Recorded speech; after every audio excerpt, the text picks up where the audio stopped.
you kidding me? $1 million apartment just for you? No way. This place should belong to a family with children like ours. My sister Emily's voice shattered the peaceful Sunday breakfast atmosphere like breaking glass. The dream I had built with years of hard work, my sweat, my sacrifice, she demanded it as if it were her birthright. Her eyes burned with jealousy and arrogance. Our mother smiled, looking troubled but clearly unwilling to scold Emily. Casey, listen to her. Emily has a lot on her plate. Unlike you, she has a family to take care of. My father silently tilted his wineglass. His silence meant agreement. This was my family. Since we were little, Emily had always been the queen. If she cried, the world moved to comfort her. My toys, the best part of my birthday cake, everything ended up in her hands. Because you're the patient one, everyone used to tell me. Emily pressed on relentlessly. Think about it, Dad. I've got 2 kids. On my husband's income alone, a place like this is just a dream. But Casey, she's single. What does she need all this space for? Her words sliced through my years of effort and success, reducing them to nothing. I felt anger rise in my throat, hot and solid. At that moment, I made a decision. I would never speak to my family about the apartment again. I didn't need their blessing or understanding. In that family, my sense of justice had never once prevailed. So it was time to change the rules. The next day, I called my mother. Mom, I've been thinking about what happened yesterday, I said, lowering my voice deliberately, sounding defeated. Emily was right. It's too big for just me. And honestly, it's more than I can handle. I told the realtor I'll pass on it this time. On the other end, my mother sounded relieved, and I could hear Emily's disappointed voice in the background. But I'd only let them believe they'd won. The moment I hung up, I tore off my mask and instructed the real estate broker to proceed with the contract. All communications were to go through my private email. And I took great care with the mailing of documents. I lived alone, but Emily wouldn't think twice about rummaging through my mailbox. So I made sure no important bank notices went there. I even rented a new P.O. box just for that. The next 2 weeks felt like something out of a spy movie. The night my life savings were transferred into the escrow account, I stared at the confirm button on the screen, unable to press it for a while. There was no turning back. This was a sacred act, a way to cut the invisible ties that bound me to my family. And finally, the day arrived. Casey, the registration has been completed. Your keys are ready. When I unlocked the door with the brand new keys, pride and fulfillment filled my chest. A few weeks later, when everything was finally in place, I invited only my most trusted friends for a small housewarming party. Of course, I didn't tell my family. This was a celebration of a new beginning with people who truly cared about me. Lauren, my best friend, brought a bottle of champagne. The bubbles danced in the glass. I can't believe it. You really did it, Casey. Their warm words filled the room with joy. In the midst of that happiness, the doorbell suddenly rang, loud and sharp. The music stopped. Everyone turned to look at me. Were you expecting someone else? Lauren asked, tilting her head. No, I replied, a strange unease creeping into my chest as I glanced at the door monitor. On the screen was the smiling face of my sister, Emily. I felt the blood drain from my face. Why? How did she find this place? With trembling hands, I opened the door. Emily spread her arms dramatically, grinning. Surprise! I came to see your new castle. She brushed past me and stepped inside, her eyes scanning the room as if appraising it. Well, it's nicer than I thought. Good job. Looks like you did it all for me. I could feel my friends freeze at those words. How? Did you find out where I live? I managed to ask. Emily shrugged, smirking. Don't underestimate my network, Casey. I always know where you are and what you're doing. Her eyes gleamed coldly, like a snake that had just found its prey. Emily moved about the room as if she owned the place, showing not the slightest awareness that she was an uninvited guest. Her eyes swept over my friends, appraising them, before she reached for the expensive bottle of champagne Lauren had brought, and without asking, poured herself a glass. Oh, this is a good one. Thanks for bringing it. For my party. Her brazenness left everyone speechless. Lauren shot me a look that clearly said, kick her out. But if I caused a scene, that would be exactly what Emily wanted. I swallowed my anger and forced a calm expression. Emily, this is a party for my friends. You don't belong here. Oh, really? But what's yours is mine, isn't it? She smiled shamelessly and sank deep into the sofa. The cheerful atmosphere vanished instantly. My friends exchanged uneasy glances, and the lighthearted chatter that had filled the room came to a complete stop. Emily began speaking loudly, bragging about her kids, complaining about her husband's job, her voice dominating the space like a spotlight she refused to step out of. It was a performance meant to remind everyone who the real star of the room was. After about 30 minutes of holding court, she suddenly stood up. Well, I should get going. But first, mind if I use the bathroom? Without waiting for an answer, she disappeared down the hall. A few minutes later, she returned with a pleasant smile, picked up her handbag, and said, "What a lovely apartment. I'll be back soon." Her words sent a chill down my spine, but I was relieved that she was finally leaving. After she left, the cheerful atmosphere of the party never returned. My friends looked at me with concern. "Are you really okay?" At Lauren's words, I could only nod weakly. Emily's eerie smile, and those words, "What's yours is mine," echoed in my head again and again. The sense of unease lingered like the calm before a storm. Ever since Emily's unsettling visit, my mind hadn't known peace. Every time I went out, I double-checked the locks, and even inside my own apartment, I couldn't shake the suffocating feeling that someone was watching me. But as a month passed without incident, my vigilance began to fade. Maybe Emily's behavior had been nothing more than petty harassment. Just as I was beginning to believe that, an unexpected opportunity appeared, one that could change my career. I was selected as the IT support volunteer for a nonprofit providing medical aid in Central America. A 2-week assignment. It was the perfect chance to use my skills for something meaningful. And, just as importantly, an excuse to escape this stifling city and my family, even if only for a while. I accepted without hesitation. Next door lived the Smiths, a kind, older couple. We had exchanged greetings when I first moved in and occasionally chatted about the weather in the elevator. Once, when I was struggling with heavy boxes, Mrs. Smith had quickly held the door open for me, smiling. Neighbors should help each other.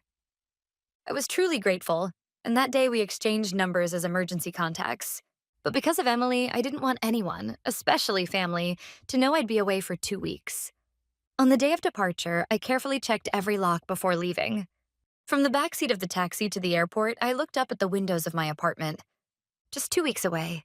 And yet, I couldn't help but feel uneasy about leaving my hard-earned sanctuary so exposed. But once I boarded the plane and fastened my seatbelt, that anxiety melted into a sense of anticipation. This was a new beginning. By the time I returned, I told myself I'd be strong enough to laugh about Emily and her nonsense. I truly believed that, completely unaware of the nightmare that was about to unfold inside my castle. The village where I was assigned felt like another world compared to the noise of Boston. During the day, I worked at local schools, setting up computers and teaching children how to use them. Even without words, their bright, curious eyes seemed to wash away everything heavy inside me. Covered in dust and sweat, I would return to the dorm exhausted but fulfilled. One night, a week into the program, after sending a quick message to Lauren to let her know I was safe, my phone began to vibrate softly. The caller ID showed Mrs. Smith. At this hour? My chest tightened with unease as I answered. "Hello, Mrs. Smith? Is something wrong?" Her voice sounded hesitant, almost apologetic. "Oh, Casey, I'm sorry to bother you so late. I wasn't sure if I might be interrupting your party." Party? I frowned. I had no idea what she was talking about. "No, I'm alone right now." "Oh, really? You don't have to hide it," she said with a lighthearted laugh. "It's been so lively over there lately. I'm glad to see you're enjoying your new place. It sounds like such fun." My heart gave a sick little jump at her words. I felt the blood drain from my body, chilling rapidly. "Mrs. Smith, what are you saying?" "Just one thing. I have a favor to ask. From tomorrow for a few days, I'll be looking after my sick niece. If it's at all possible, could you keep the music down at night?" "Just a bit." I stood up, clutching the phone. My voice trembled as I forced the words out. "Mrs. Smith, please listen. I'm not in the US right now. I'm in a small village in Central America." There was a beat of silence. Then I distinctly heard her inhale on the other end.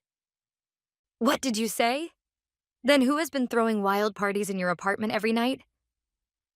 Her question slammed into my eardrum from a distant country and shook my brain. My whole body trembled. I felt breathless. Someone was in my apartment partying?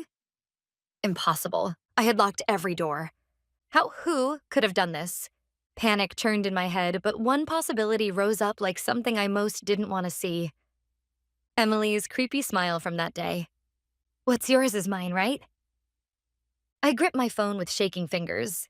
Mrs. Smith, please. Are there any cars parked in front of my building? On the street? Yes, yes. The same two cars are always there.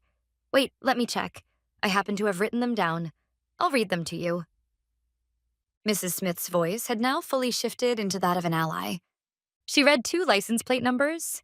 The instant I heard them, all the strength drained from my limbs. That's my parents' car and my sister's car. The words barely escaped me. My voice was raw. Oh, my goodness. Mrs. Smith was speechless. Casey, to be honest, at first we thought you were just having friends over. But they came and went every night, and it was so loud. To be frank, it felt creepy. My husband and I worried you might be in some kind of trouble. So, as a precaution, I recorded a bit of last night on video to submit to the building association if needed. I never expected it to be your family. Please, send me that video, I replied immediately. A few minutes later, the evidence of my nightmare arrived on my phone. My finger felt like lead as I tapped play. I stood motionless, speechless as the short clip played. There was no mistaking it. In my living room, curtains wide open, were my parents, my sister Emily and her husband, and around them a group of men and women who appeared to be their friends, 8 people in total, having a party. They laughed with champagne flutes in hand, behaving as if they were relaxing in their own vacation home. My father was stretched out on my sofa with his shoes on. My mother was cooking something in my kitchen, and Emily laughed like a queen at the center of it all. Anger overtook my sorrow. This was theft, the most despicable betrayal against my dream, my hard work, my life itself. When the video ended, my hands shook with fury. From a foreign land, all I could do was watch my sanctuary being trampled in dirty shoes. But the helplessness vanished in an instant, replaced by a blazing, consuming rage. I didn't shed a single tear. This wasn't the time for crying. This was war. I took a deep breath, calmed myself, and called Mrs. Smith back. Mrs. Smith, thank you so much. Because of you, I know everything. One more favor. If they come again tomorrow, could you message me the moment they arrive? My voice was remarkably steady, even to my own surprise. The shape of a plan for revenge was forming quickly in my mind. Of course, Casey. I'll help however I can. I felt a deep sense of gratitude in my heart at her resolute reply. Next, I called my best friend Lauren. Even at that late hour, she answered immediately. As I explained the situation in a trembling voice, I heard her go silent on the other end. That's impossible. No human being should do something like that. Her anger burned with the same heat I felt. Casey, what do you want to do? Tell me whatever I can do. Should I go over to your parents' place right now and confront them? No, that won't be necessary. I shook my head. I'll make them understand by something much more effective. At that moment, 2 questions crossed my mind. How had Emily gotten a spare key? And how had she known that I would be away for 2 whole weeks at exactly this time? As I followed the threads of memory, I could almost hear the puzzle pieces click into place, one by one. First, how had Emily found out my address? Of course. It was a few weeks before my departure at the NPO office. I'd been excitedly telling a close coworker I finally bought my own apartment, the one on the corner by the bakery. A little distance away, Allison had been listening. Yes, Allison, who had been one of Emily's college friends. But after Emily got married, she'd cut off contact, saying, "Single women are boring." Still, that was the only possible link. And then, the spare key. That day of the housewarming party. When Emily said, "Mind if I use the bathroom?" and disappeared for a few minutes, my keys had been lying casually on the entryway table. There was no doubt. I hadn't checked before leaving for the volunteer trip, but the spare key that had been hanging on the hook by the door must have been stolen. I'd completely overlooked it. Finally, the perfect timing of my 2-week absence. That too. Allison, who was part of the same volunteer group, must have told Emily. Emily's triumphant face flashed through my mind. Don't underestimate my network. It was a betrayal planned with family, executed through a so-called friend. As every piece fell into place and the full picture of the betrayal came into focus, my anger reached its boiling point. But it wasn't a hot rage. It was cold, freezing everything it touched. If I confronted Allison in anger, she'd only lie to protect herself. Fine then. I'd use those lies instead. I took one deep breath, composed myself, and put on a trembling, frightened expression, the look of a helpless younger sister seeking comfort. Then I went to find Allison while she was alone. Allison, something terrible's happened. Please help me. Even I was impressed at how frail and shaky my voice sounded. She turned to me, startled. What's wrong, Casey? You look pale. I just got a call from my neighbor. She said someone's been throwing parties in my apartment every night while I'm gone. That can't be true, right? I looked straight into her eyes. For an instant, just one brief flicker, her gaze wavered before she masked it with a concerned expression. What? That's impossible. There must be some mistake. Her performance was flawless. I applauded her silently in my head. But just if, someone has broken in, what should I do? Oh, I know. I'll call Emily and ask her to check the place for me. You're still in touch with her, right? I'm sure she'd help. That was my trap. If Allison truly knew nothing, she'd answer immediately, yes, that's a good idea. But her reaction was different. Allison was clearly flustered and hastily tried to restrain me. Wait, Casey, I'm sure it's fine. Emily's probably busy with her kids. You don't want to bother her over something like this, do you? Let's just wait a little longer. Those words were the final piece of evidence. She knew Emily was in my apartment, and she was desperate to stop me from calling her. You're right. Maybe I'm overreacting. It's better not to make a fuss. I smiled weakly. Thank you. I'm glad I talked to you. The moment I turned the corner, away from her sight, my face went blank. She dug her own grave with her words. No more hesitation, no more mercy. I would not hold back. From the next day onward, I couldn't focus on my volunteer work at all. The children's laughter, the chatter of my colleagues, all of it felt distant, as though I were trapped behind a wall of glass. My thoughts were thousands of miles away, fixed on that apartment in Boston. I couldn't put down my phone, compulsively checking the battery, the signal, the time. My coworkers began to exchange uneasy glances, especially Allison. She seemed to want to speak to me, but the cold aura radiating from me must have stopped her. She backed off quickly. She'd pay for her part in this. Then, one evening, local time, early afternoon in Boston, my phone buzzed softly in my pocket. A message from Mrs. Smith. Just a few words. They're here. My heart thudded violently in my chest. They were back. Those shameless intruders had returned once again to feast inside my castle. I quietly stepped away from the others and, behind the building, dialed the number with trembling fingers. The emergency number of the United States, 911. After a few rings, a calm female operator answered. This is an emergency. I'd like to report a break-in. I spoke as evenly as I could, just as I had practiced. It's my apartment in Boston. Right now there are intruders throwing a party inside. Are you safe, ma'am? Are you inside the apartment right now? No, I replied. I'm out of the country, which is exactly why I can tell you, without a doubt, that they're trespassing. There was a brief pause, a faint tension in the operator's voice. Understood. We'll need to verify your identity and have someone on site to meet the officers. Can you assist with that? Yes, of course.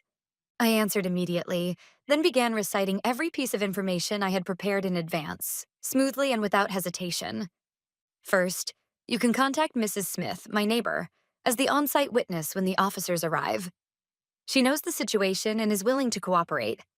As proof of ownership, I'll give you my apartment's contract number, the name and contact of the management company, and the customer number for my latest utility bill.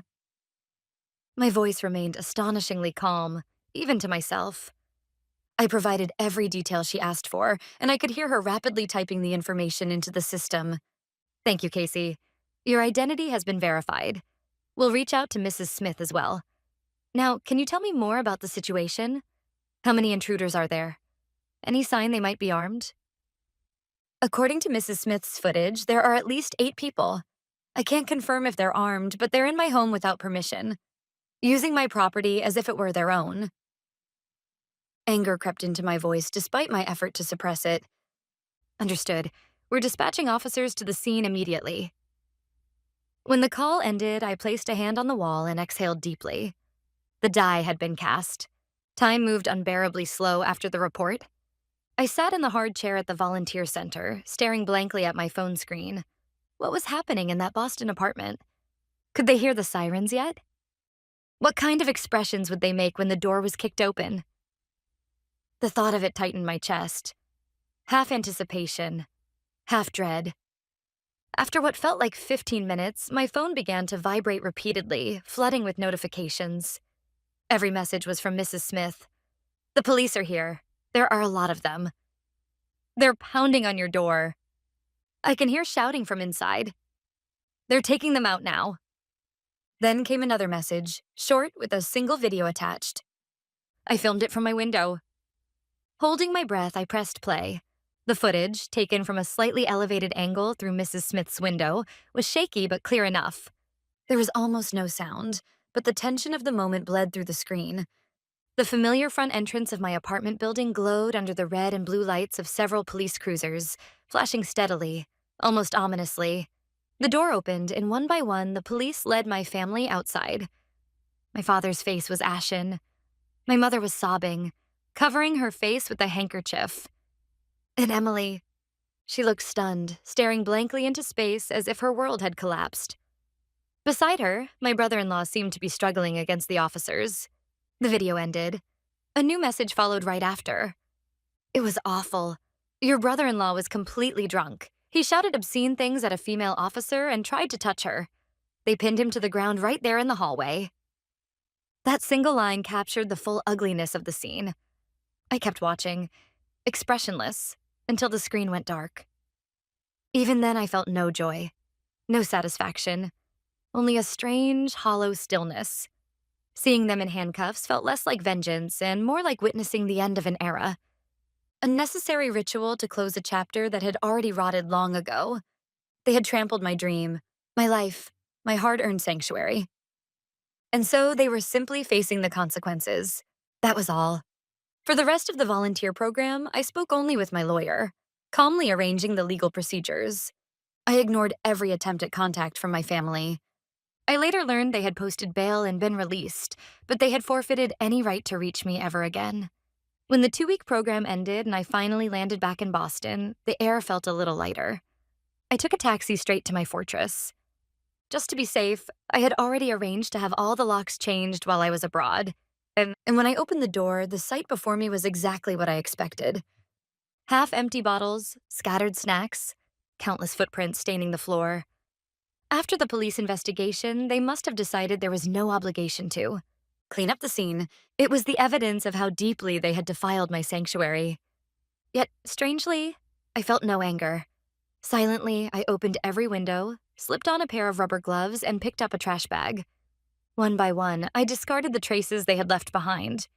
It felt less like cleaning and more like a purification ritual, washing away the filth that had clung to my life. I stripped the stained sofa covers, scrubbed the floor, and let the fresh air flow through. 2 hours later, the room had regained its stillness and purity. The following weeks were spent preparing for trial. According to my lawyer, every member of my family had been formally charged with trespassing, and my brother-in-law faced additional charges of obstruction and attempted sexual assault. He was fired from his company without severance. Their social reputations had collapsed entirely. Even upon hearing that, my heart remained calm. Then, one evening, I finally received a call from my mother. I knew it would be the last time we ever spoke. I pressed the call button. "Casey, please withdraw the charges." Her voice wasn't apologetic. It was desperate. "Because of you, your brother-in-law got fired. Our lives are ruined. You're part of this family. How can you just stand by and watch? You owe it to us to help." Listening to her voice cracked with panic yet dripping with self-pity. I felt nothing but an eerie stillness.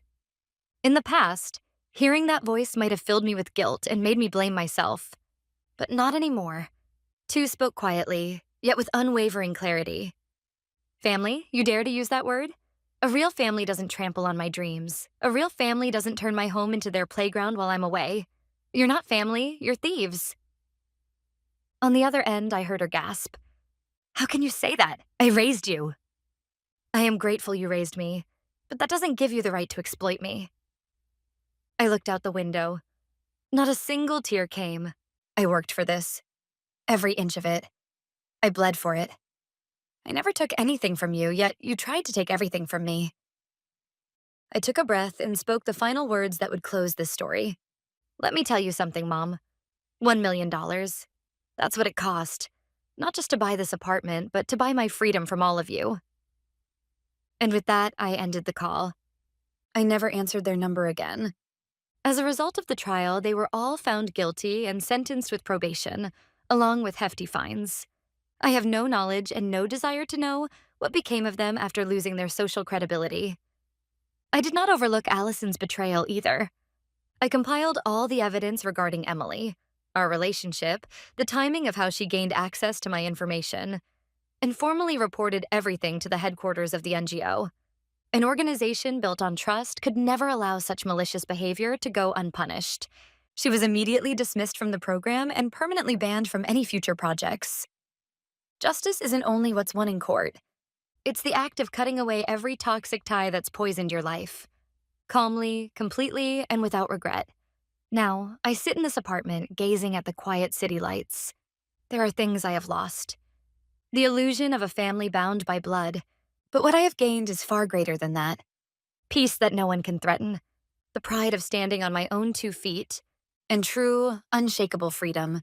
My story may have begun with a single betrayal, but from now on, I will build a new story, powered entirely by my own strength.